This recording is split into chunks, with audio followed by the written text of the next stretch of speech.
Jessica, thank you for coming on to today's episode. Yes, no problem. Happy to be here. Yeah, I'm really excited to chat with you today. There was actually something I wanted to say to you, which is after my mom and Elizabeth, you are the woman who has given me so much confidence. So thank you so much for being so pivotal in my growth. Thank you. So just for the audience, Jessica is my hairstylist, and she's incredibly talented. And we're going to learn a little bit more about kind of what it's like being a hairstylist, how you created your own business, and then how that's been going so far. Sure. Yeah. Yeah, so just like jumping right in. So how long have you been a hairstylist? Is that kind of like what you would describe your job title as? Yeah. I say hairstylist usually. Most people say beautician, but Oh, cool. I say hairstylist. And I've been doing it for 13 years now. Okay, cool. And actually before this, so the lore, I guess, is you had known one of our good friends, Rebecca. Shout out, Rebecca. Did Rebecca go to the salon? Yes. So Okay. I just met her randomly. She made an appointment at my salon and I cool. was her hairstylist. So no referral or anything. Gotcha. And during that time, and when you say your salon, it was really like the shop that you were working It at. was a shop, yes, that I was the manager of. So that is still why I say my salon because I felt like You it were was running mine, the show. but it wasn't mine. So I did have a boss there. Okay. So what was like, what kind of, like, where was it? And are they still around? They are out of business now. Okay, gotcha. They were like a walk-in based type salon that honestly specialized mainly in men's cuts. But then, we would get the occasional color or whatever, which is where I love doing chemical services and spending time with my clients. So that's where I wanted to put my time and efforts. Gotcha. And so this salon, so is it kind of different than it's actually really cool listening about this because I don't know you in that setting, and so I don't even understand that setting as much.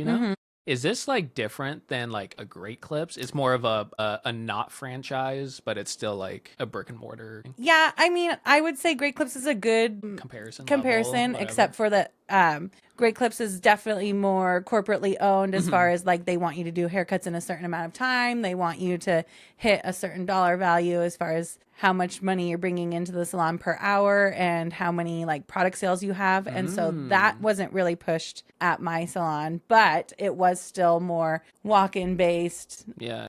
like that. Where was it? It was in Gilbert on Valvista and Warner. Oh, Valvista and Warner. Okay. I guess I don't even really know that corner. I'm never over there. The Target's there. There is a Target there. Yeah. Oh, okay, gotcha. So how long were you there for? 10 years. Oh, wow. Yeah. Okay. So you've been a hairstylist for like 13, so 3-ish years on your own? 3 years on your own? Yep. So I started right out of school working for that shop and just as like a little baby hairstylist who knew nothing. And then I worked into management and then stayed for a very long time managing and then was ready to try my own thing. And when you said out of school, so you actually had to go to school for this? Yes. Can you like describe that? Yeah. So beauty school is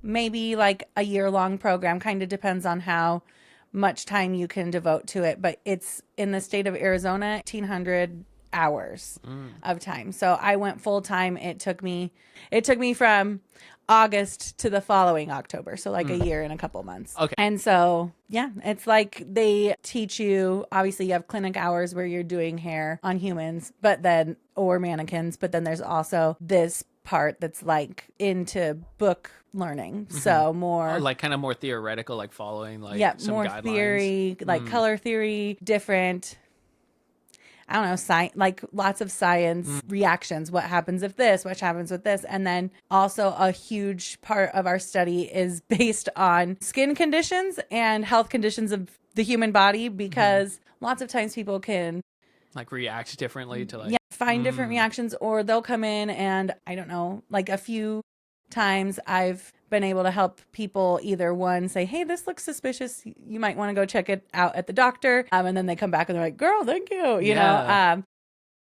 oh, that's funny.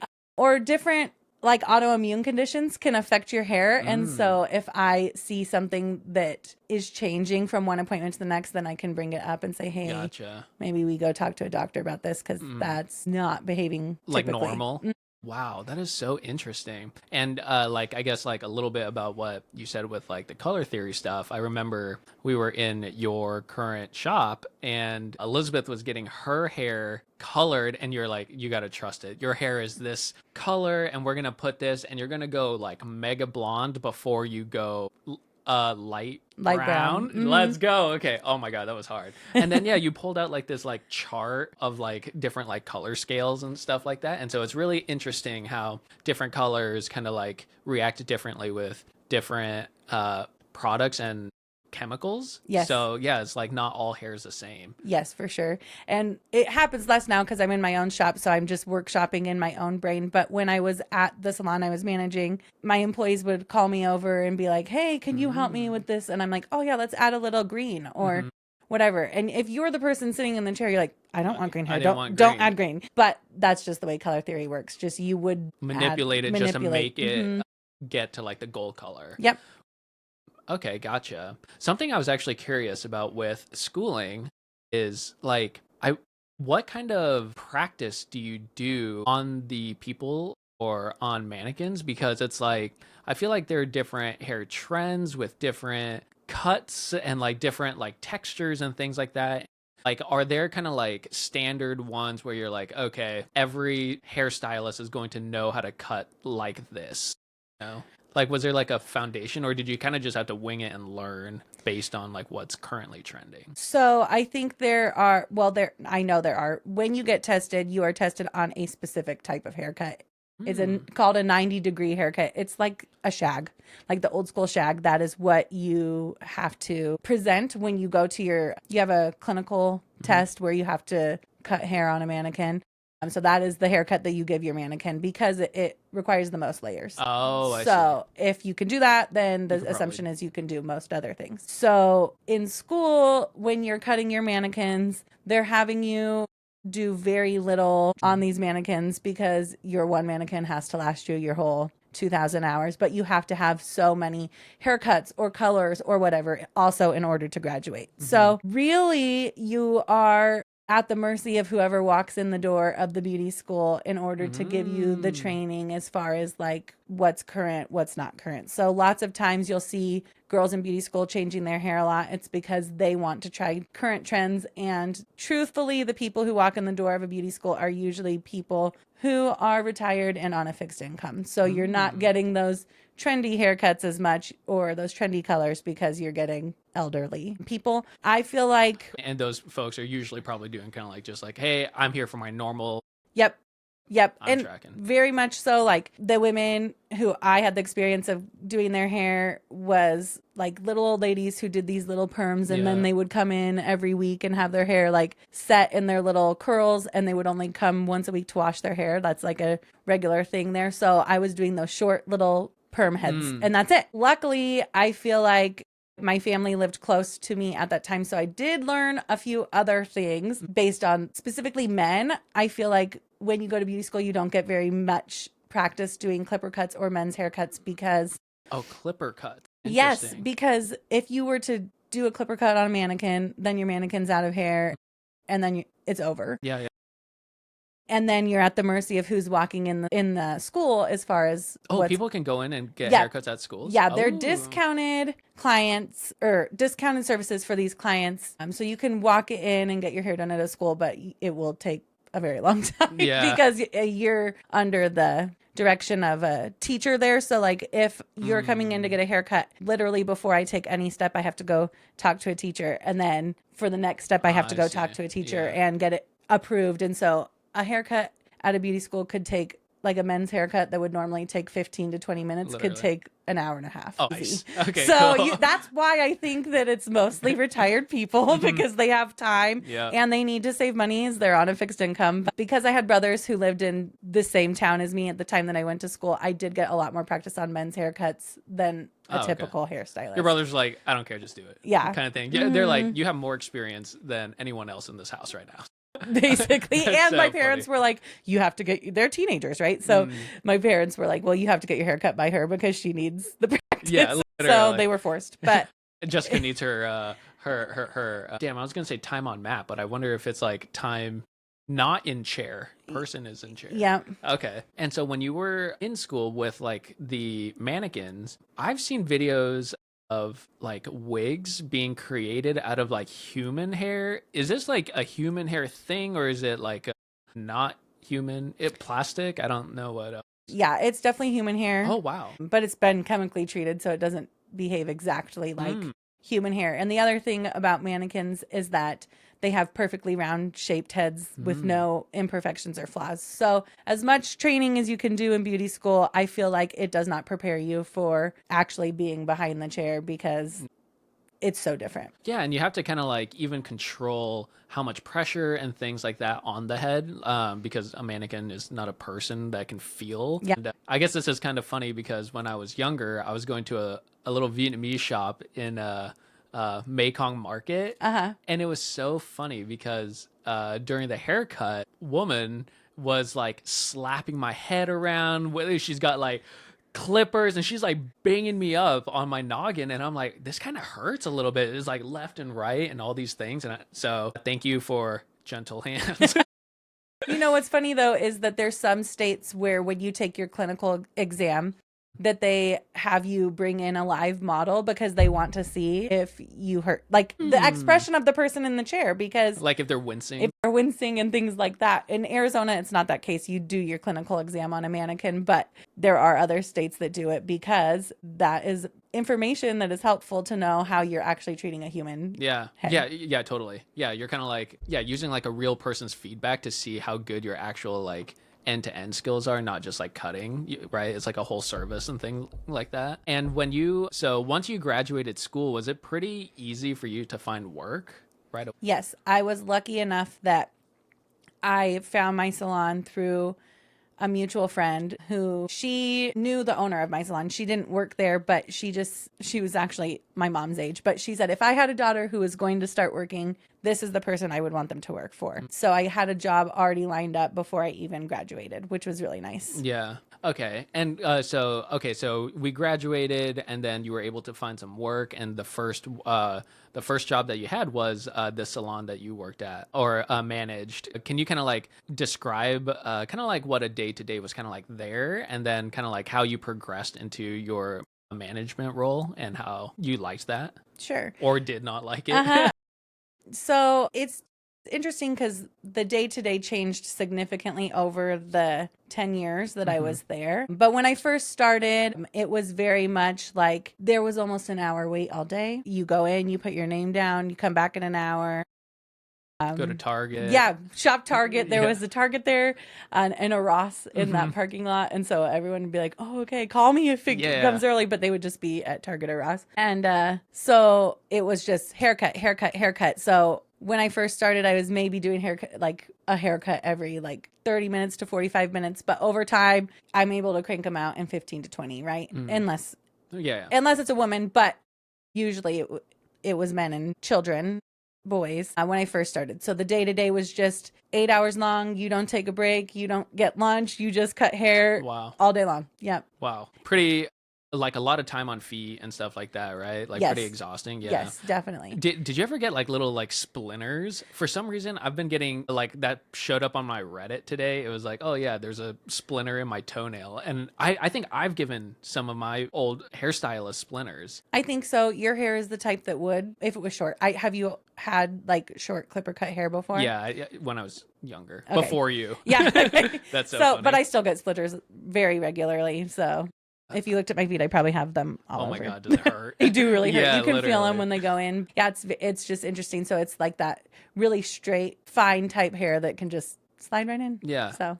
And then, so you spent some time working at the salon, and then what kind of like prompted you to create your own? Okay, so as I said, it kind of shifted over time. So when I first started there, I had few clients, and that's why it was back-to-back men's haircuts every 30 minutes. As I had gotten more established there, then it was me getting women clients, and now I'm doing primarily colors and more complex stuff. Yeah, more complex stuff. I wasn't the one cranking out haircuts. There were still employees working that did that. It just wasn't me. So over time, it became a thing where I knew that financially it would probably be best for me to go on my own, but I was scared because I was still having kids. So when you rent a booth or a salon suite or something like that, anytime you go on maternity leave, anytime you take a family vacation, like you're still paying rent for those times that you're not working. And so I had set myself up for success. I'm going to go out on my own. And then it was like, oh, I found out I was pregnant. And I'm like, I'm not going to. Like the risk felt like so It high. felt, yeah, it just felt like, oh, I can't take off 3 months after having a baby if I'm the one paying the rent, and I'm not having any money coming in during those hours. And then, so that happened twice. And then I was like, really going to do it. And then COVID hit. So same thing. And during COVID, when salons were shut down, all of those stylists who had a rental space, they were still paying rent. Wow. Because they had to. There was no break for them. And some salon owner or suite owners or whatever would let them defer their payments until it was open, but they still had all that back rent to pay. So then I was like, absolutely not. And then I got pregnant again with my third child. So as soon as I decided I was done having kids, that is when I decided it was the time. It's go time. That is so funny. And so actually, that's really interesting. My understanding is there are different types of shops or salons. And so one is kind of like your classic walk-in one where anybody can just show up. But then, as you were saying, there's like more independent setups, such as like you can rent your own chair, I guess. Yes. And then with that being said, is there also kind of like, is that different than like color palette? Do you know the color palette? So when you're going into like the walk-in type salon, if you're an employee there, you're getting paid like a commission. And that's how you work. When you go into a salon that is like more high end, but you're still seeing other stylists, typically they're renting their chair. So it's still less expensive, but they're renting to have their space there. And you're going to that specific person. You're not like sharing. Unless you. Yes, you don't share. And in those types of salons, it's tricky. They don't feel good to me because you can't pick your prices because you're working for a salon that is setting the prices, but you're still paying to be there. Ooh, and so when you're working there, because now you're not an employee getting a commission for a W-2, you're a 1099, that's your business. I feel like you should be able to control your business. So you don't control your prices in that setup? Not if you're seeing other stylists in the same space. Like if it's a place that has 5 or 6 chairs and they're all in one room, they're renting their chair, but they're not getting to control their pricing because they're still under the umbrella of that, whoever owns it and what they've decided. And then since COVID, when things were shut down and then people were very cautious about going into a public space, salon suites blew up. So those are a stylist who rents a specific room. And they do control their prices because they're just renting a room in a multi-office workspace, basically. And so it could be a hairstylist in there. It could be anything, right? Yeah. An esthetician working on skin. It could be a lash girl. There's like microblading eyebrows. And so they've all gone into these beauty collectives like that. And beauty collective.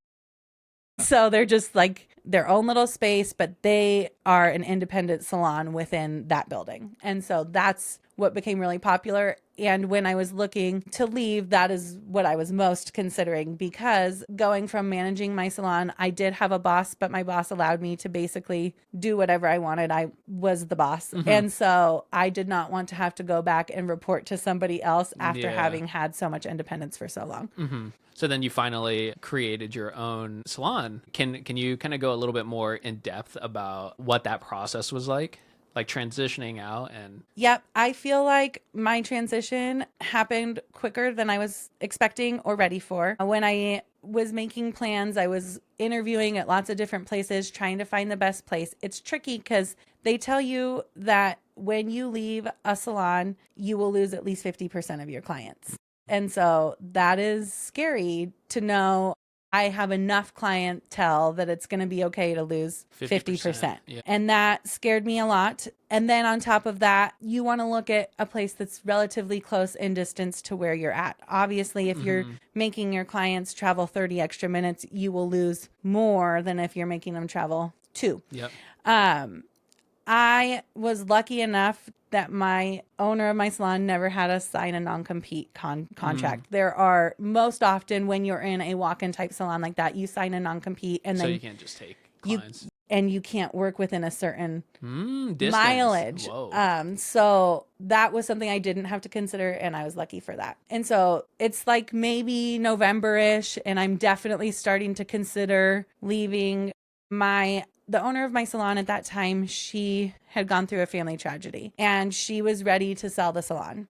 And we'd always talked that in a few years she would sell the salon, but I would be at the point where all of my kids were in school, and then maybe I could buy the salon from her. And the family tragedy sped it up for her, and she needed to sell, but I'm still not ready to own an entire salon. I definitely wasn't ready to take on that project. And since COVID, the model of that business had changed significantly. It became very much less about men and kids and had started becoming more Women towards focused. color and women. And so it was just a different time. And I wasn't ready to take on the project of like revamping and redoing an entire salon and having employees.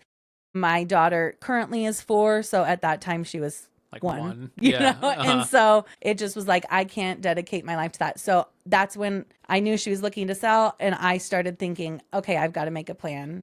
So I started interviewing at a lot of different salons. First, I went to Chair Rentals, where I spoke about where you can't just Make your own price. make your own price and do your own thing, and they still like expect you to have scheduled days and times that you're there because you have a boss, and so they need to know you're going to be there every Monday from 8 to 4 or whatever it is. And so first I started looking there, and as I'm telling people about, oh, I'm interviewing for this job, but also I come with my own clientele, I will never need a walk-in. I won't use your stuff. Like, I've got everything I need. I started thinking, well, that's silly. Why am I going to go give somebody else all this benefit that I've worked so hard Like growing to yourself. grow? Yeah. And then I'm like, you should hire me and I'm just going to give you my money. Like, that felt weird. So I then started looking into the salon suites, and that's when I kind of decided, yes, I definitely want to be in my own space, just Running me. my own show kind of thing. Yeah, my own hours. Yes. Yep. Yeah. Okay. I am at a point right now where it's really nice that I can change my hours week to week based on the needs of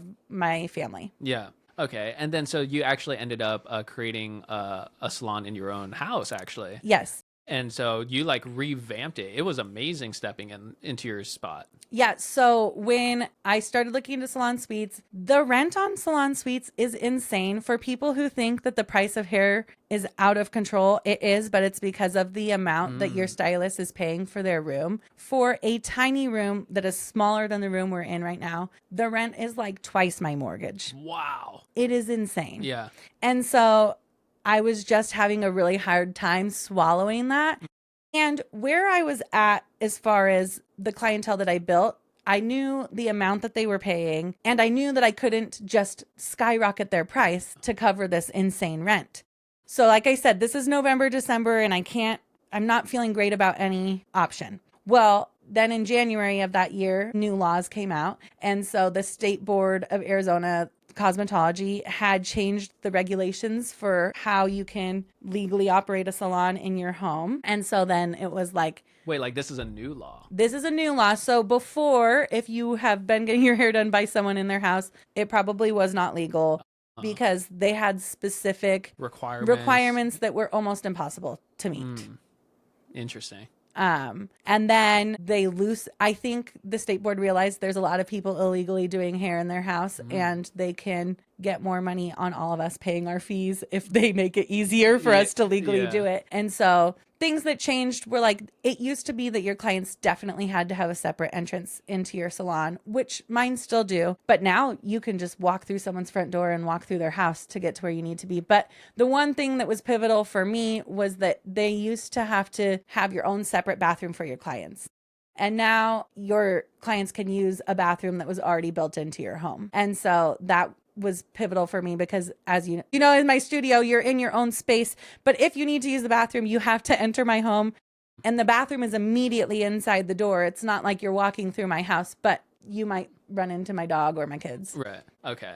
Yeah. And talking about like your pricing and stuff like that, and how these suites will charge the renter or like that business owner so much money such that that hairstylist or whoever has to also increase their prices. I think that's very cool that you recognize that and considered that when you were transitioning into starting your own business, that you were able to, I mean, you have to compromise, and you're doing it at your house now, which we've talked a little bit about kind of the pros and cons of that, which we can get into in a second. But it's cool that by you doing it at your house, you are able to control your prices a little bit more. And I think that that makes it significantly more attractive for new clients and stuff too. Yeah. I mean, I have heard people coming into me from a previous stylist saying, oh, I paid $400 for my hair before. I could never charge that because that is like more than my utilities, right? Like I can't charge or expect someone to pay Like an absurd so amount. much money when Really. right now people are having to decide, do I get my hair done or do I feed my family? Because prices of everything are so expensive. Yeah, actually. So being in a place where I didn't have to pay an astronomical rent made it so that I could keep my prices almost the exact same as what they were at the shop that I was at. Yeah. And can you describe a little bit about like how much it actually took you in terms of maybe time and price on you converting a section of your house into a salon? Yeah. So as far as timing went, it was from January until March. Okay, 2-3 months. Wasn't horrible. I don't feel. I am so blessed that my stepdad is a contractor. And so he did almost everything for me except for the air conditioning. Okay. So okay, just my mini split I had to hire out. But everything else, plumbing, electric, and then, actual build, he did it all with the help of my husband and my father-in-law my father-in-law had recently lost his job, and he's like, well, I just won't start a new one until we get this project over. So the timing wasn't too bad, honestly. But the tricky part is I wasn't able to warn any of my clients that this is what's going to happen, because now industry standard as far as working in a place like that is that you don't get to do it 2 weeks. If you put your notice in, they tell you, okay, we'll never come back, because they don't want you to have the opportunity to take any more clients than you possibly could have.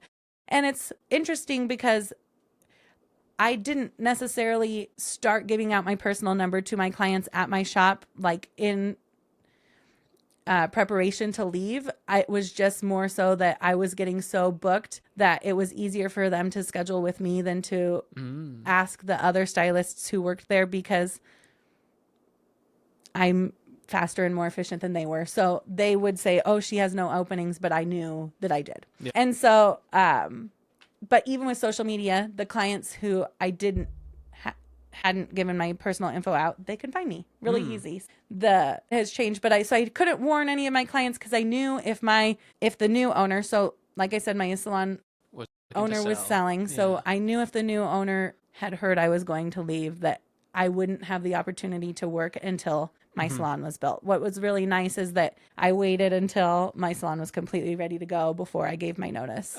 Okay, nice. Makes sense. Yeah, like timing wise, there is value in considering and realizing that timing is important, Yes.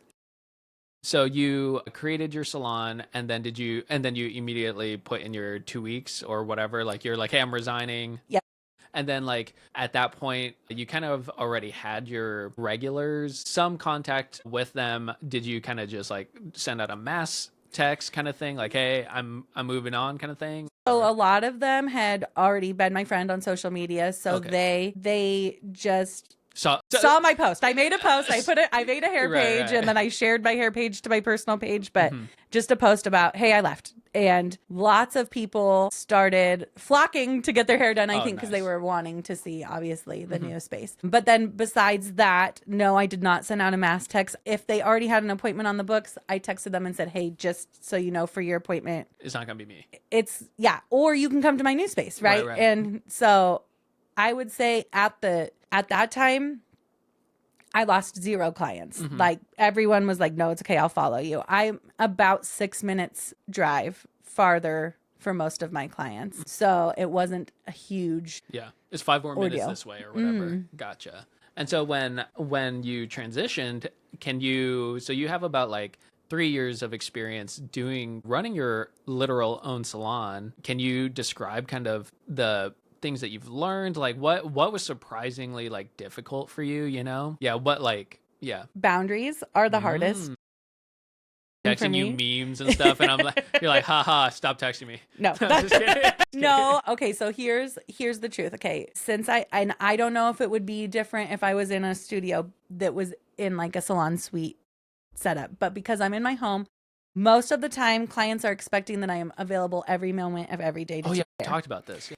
And so that is very hard for me because I am not available every moment of every day to do hair. And I went to my house and didn't want a boss because I wanted to be able to put my family first. And so my kids will always come before Yep. my business. The other tricky part though is that I have this thing inside of my head that's like, well, I'm in charge of how much money I make. And so I have a hard time saying no because I need to eat too. I don't want to be responsible for not making such and such amount of dollars. So let me give you an example that just happened very recently. And I've been working really hard on my boundaries. So I held my boundary, but that is something that I would say was like my New Year's resolution for this year. Nice. So it's taken me a while to get to this point. But so I had a client who was a referral to me and she reached out and she is like, but I'm in school and I'm a full-time employee. And so my only availabilities are Saturdays, 3 or later, and then Sundays. And I never work Sundays. That's the one day my husband and I both have off from work. Usually Saturday nights, I'm usually done by 4 or 5. I like to give the weekends to my family, especially because I have kids in school now. If I'm working every moment they're not in school, then I don't see my kids. So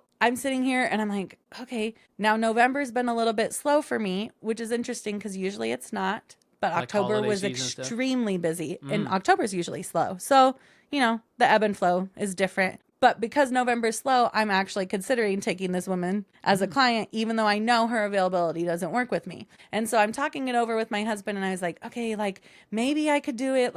Flexible or should I stay rigid? And so I'm telling him and he goes, well, here's the thing. You can take her as a client this time, but what about her next appointment? Yep. When it's not slow, she's going to think that you're going to break the rules again for her.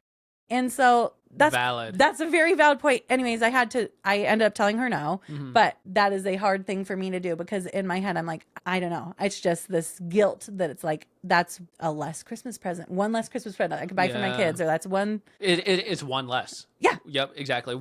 And it's so funny because it's like you said, you get to control that. And so it feels weird to not say yes to everything. But I think that is also a really cool thing as you kind of like progress into your role. It feels like, at least for me, I'm starting to reach a point where I'm becoming a more selective. And so I'm like, you know what? No, I'm not going to just accept any and every opportunity that comes my way. It's like, I'm at a point where it's like, it's okay. I don't need this one. And I think that's where I have to understand is that I'm established and I have a wonderful clientele. And honestly, like, I think you guys are my friends. So I'm going to say I have a million friends, right, who are already showing up for me. So it's okay. I'm not at the point in my career where I have to accept every single client or have to hustle as hard. Yeah. And something about that you brought up, which is really interesting, is how you get clients.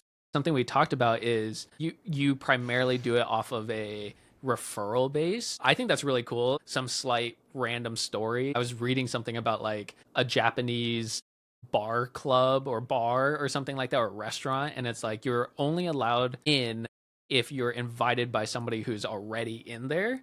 And the idea is like, hey, if you can't vouch for somebody and they're bad or whatever, then you also get cut. So it's like the severity of it. Obviously, it's different for you.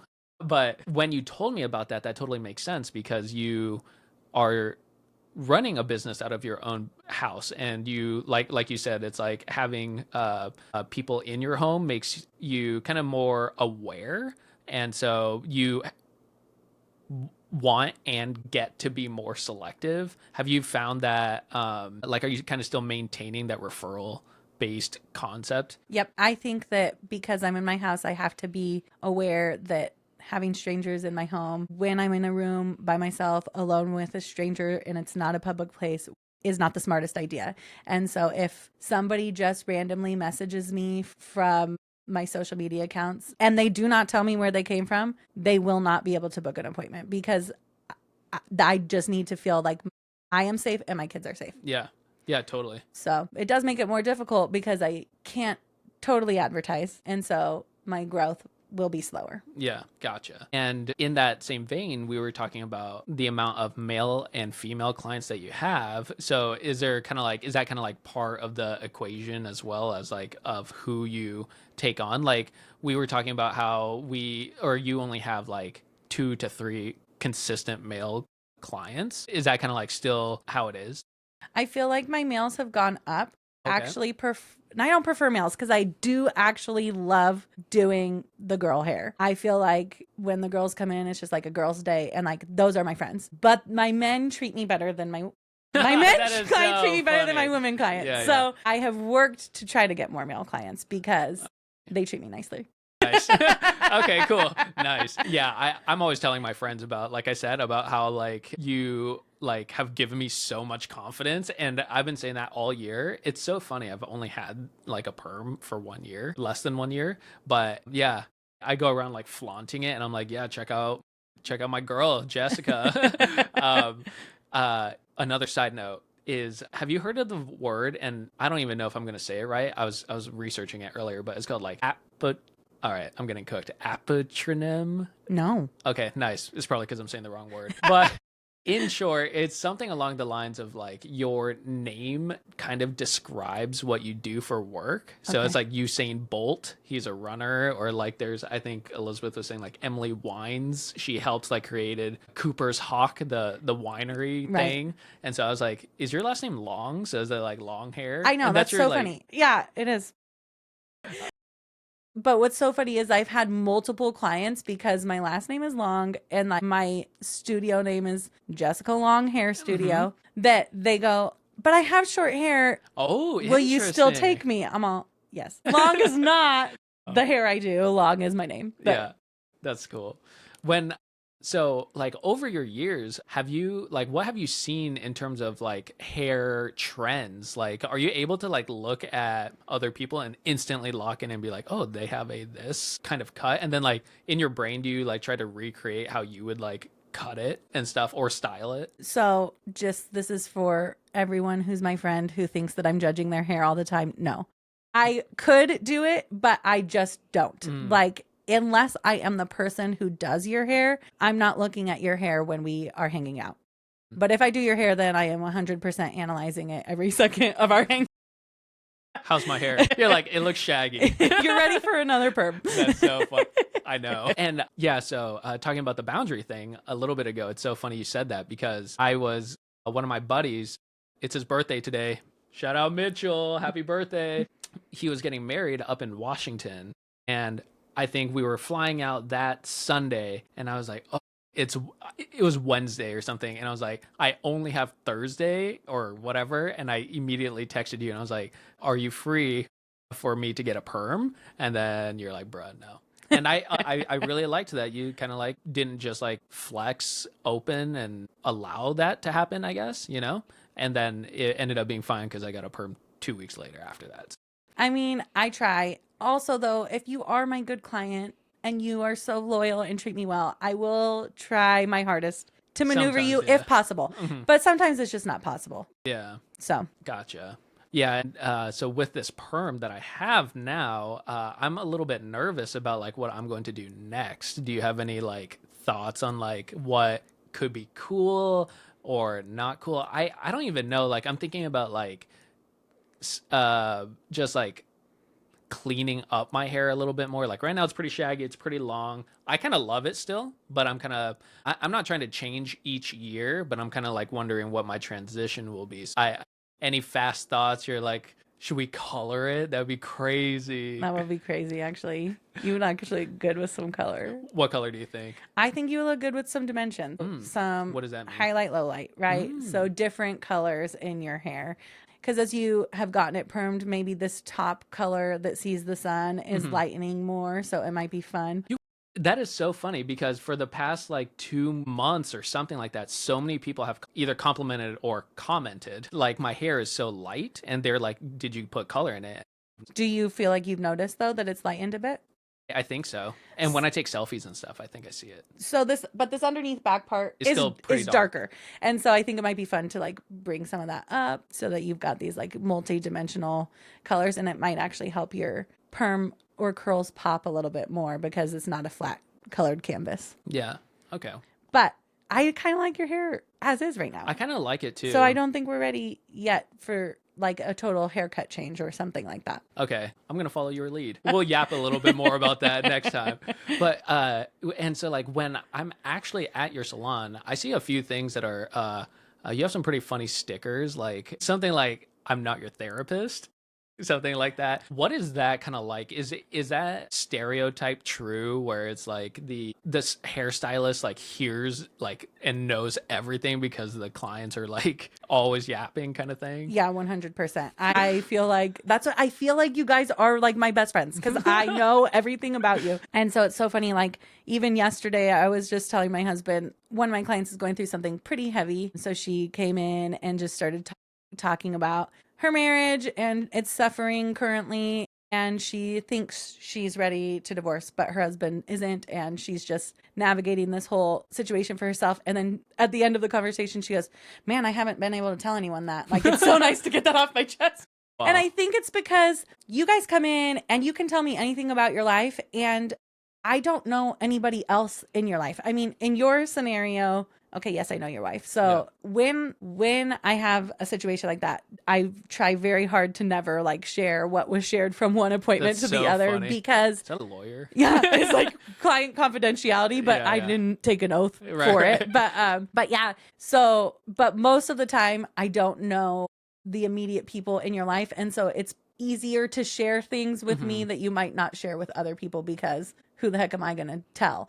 And I'm not making like if my responses are not weighted because I don't have any investment in your life because I don't know the other people involved. I'm only concerned about you, the person in my chair. Right. And so you get to be kind of like a purely unbiased third person perspective. Yes. Okay, gotcha.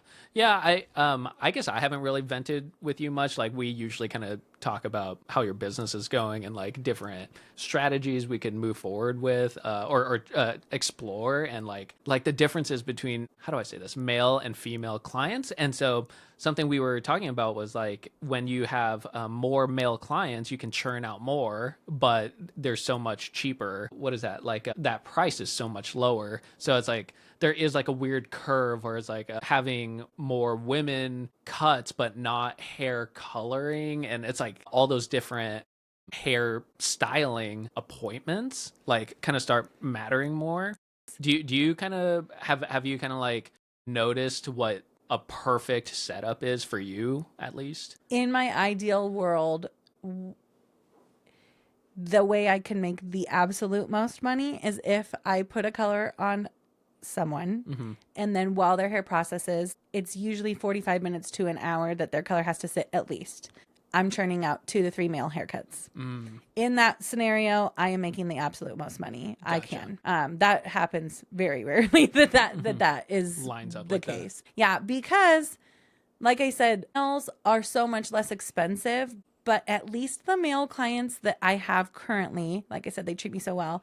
They are tipping me almost 100% tip or 50% tip. Yeah. Whereas like a female, because their service is so much more expensive, they are tipping me like a 15 to 20% tip, which is an amazing tip. Like that's not a bad tip, but because men are throwing out the dollars more, you're like, send them in, send the boys in. I'm making more, but that's not always the case. And that definitely wasn't the case when I was working at my shop previously. Just the current male clientele that I have right now is really good to me. Okay, gotcha. Yeah, and we've talked exactly about this, but it's also a little bit hard to actually get like consistent like regulars all the time, right? Yeah. Okay, gotcha. And especially just right now with the color trends that are out there, it's all about lived in color. You'll see things online, you know, root tap or balayage. Well, those are all invented to help you as the consumer stretch your time and your dollar further because you're not having to come in with these horrible roots. So you can go to the hair salon twice a year. If I have you as a regular client, only seeing you twice a year is not the most beneficial for me as far as finances go. So it's tricky because these trendy hair colors that are out right now are because services became so expensive, I believe. And so people are stretching their dollar, but it is not as lucrative to me. I have to have triple the clientele as I would if it was just covering people's gray hair every couple weeks. Right, gotcha. And then with that, you have to buy also like different products as well, right? For the products, is there a lot of overlap, or is it kind of, or is like each trend or style like its own product or set of products that you'd have to get? I have like no, yeah, each trend is different. Wow. Okay. So that does make it hard because you're like, I don't want to buy all of this only for this to last like 6 months or whatever, and then you have a year supply. Yep. I gotcha. So there's some things that when I opened my studio, I like signed a contract into becoming a Redken brand hairstylist, right? So that's the brand of color and product that I prefer. And so when I did that, they give you a huge discount on all this product, which is great for your like initial buy. Startup or whatever. But you have to buy, you can only buy so much of each type of product, if that makes sense, because they want you to have to buy from the whole line. And there are things that I have had the entire time that I've never even touched because I don't have the type of clientele who will use that type of product. What is that? There's just different colors or even different types of color for different hair types. And I just don't have clients that have that hair type. Okay, gotcha. Yeah, that's something that Elizabeth and I have talked quite a bit about, is like different hair types. And at least for me, I don't know what mine is, but my hair is so straight and so flat, I feel. And I think, again, why the perm has been like amazing for me. It's just like giving me so much life. Yes. And I'm like, thank you. But you know what's funny is like that perfectly straight Asian hair is like the most difficult hair to cut, at least for me. But I think it's because I had zero practice doing it until my brother-in-law came around, who's Japanese. And so he's half Japanese, but it has the Japanese hair. It made me learn how to do that type of hair. Like, what makes it hard? Because it is so straight. There is no give or take. There is no. Yeah. If it's not perfect, you can tell it is not perfect. Gotcha. Yeah, and I think that's why I'm kind of like nervous. Like, honestly, I was a little bit nervous about the perm too, because it was kind of a big step. But then also I kind of feel like my hair is like, all right, we're going to go personal a little bit. So this is venting to you, but on the podcast, I feel like I'm losing my hair. And so I'm like, oh no, if I do a perm, that's only hurting that part. So I'm kind of like, I'm going to just try to be as cool as I can while I can. And then maybe eventually do a hair transplant. Okay. One though, the perm is not going to make your hair fall out. Interesting. It will give you body so that it looks less thin, but it will not damage the follicles that are. So just because there. like the chemicals, like that's not a thing in No. general. Gotcha. No. But great. It's just genetics that's balding me. Perfect. Okay, but what does your grandpa look like? Your mom's dad? He does have hair. Oh, he does. They say that's the gene Okay. is your mom's dad. Okay, gotcha. As far as hair, it obviously is not 100% foolproof. Right. But it was funny because I always tell people, so my husband had like the thickest, most beautiful hair, and everyone always is like, he's never going to go bald, but he is 33 and he is bald. He's like, I don't know how this happened to me, but his mom's dad was early 40s when he passed away, but in all the photos that I've ever seen of this man, he had no hair. So I'm like, well, You're like, your mom's dad was bald. He was 33. We knew it was going to happen because he was not old when he was bald. And so it's just funny because, yeah, it just happens. Do you know anything about hair transplant stuff? No, I have no idea anything about it. The only thing I know is, I guess Turkey is the place to go. I hear that. Yeah, and supposedly it's kind of cheap. It's cheaper. Like yeah. 5 to 10K. Yeah, because here like it is very pricey. Yeah. I guess I've never even looked at it here. Something you brought up earlier about that you learned in school with about kind of a little bit more of the science behind hair and how certain products or certain things can kind of arise such that you the hairstylist can recognize. Is there a thing with like the Ozempic? I don't even know. There's a more parent term to it. Like Ozempic is just like a GLP-1. Okay, got it.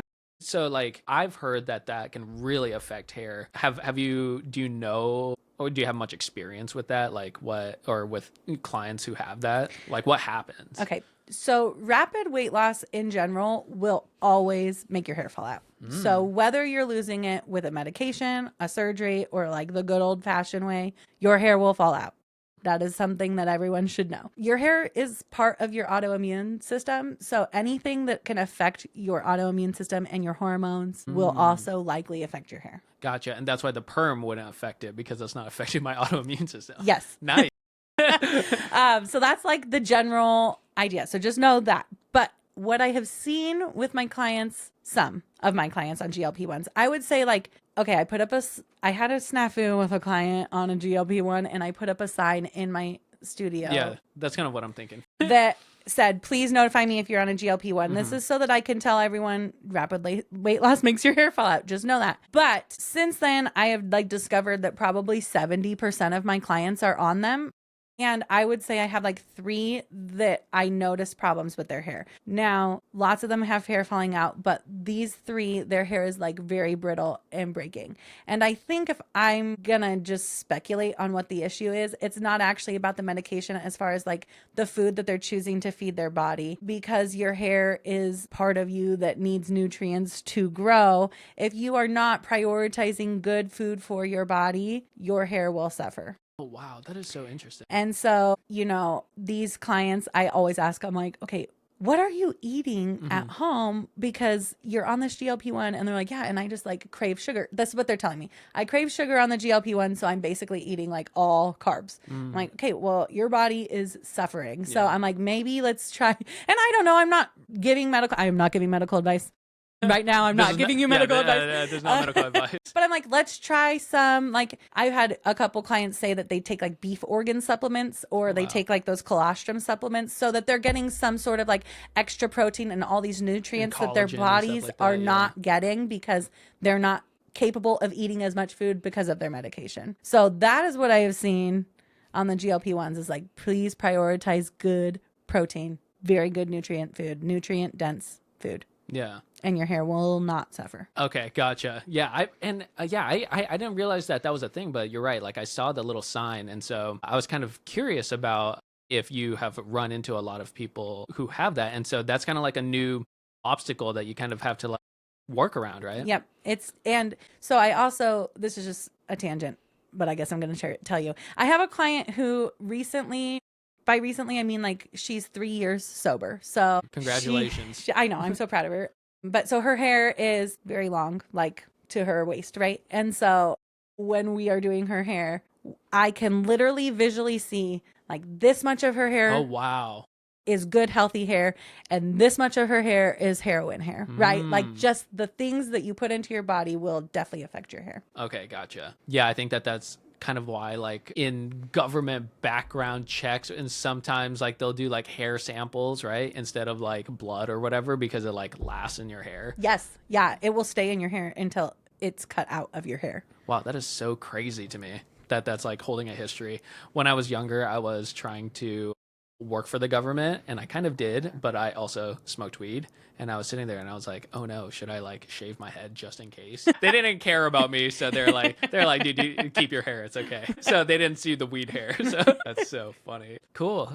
Oh, do you have any advice or anything for anybody who's interested in becoming a hairstylist, or if anybody is kind of working at a salon and they're maybe are interested in taking a leap into opening up their own shop? I think my number one advice is going to be that you should do it. I think that this is, if you're thinking about becoming a hairstylist, it's an amazing career for anyone who wants to have extreme flexibility. I think that if you want to be a mom, especially, it's amazing. But also, in general, I don't think that we're going away. My job cannot ever be replaced by a robot, because a human has to apply your hair and a human has to cut your hair. So as far as like what artificial intelligence is affecting so many jobs and people are losing their jobs, I am not being affected in that way at my job. It does affect, AI affects me in different ways, but like perception. Yeah, everyone brings in an AI photo for their hair. Not this hair color, and I'm all, well, that's fake. So that's a fake color. No, I know color theory. Don't add green to this.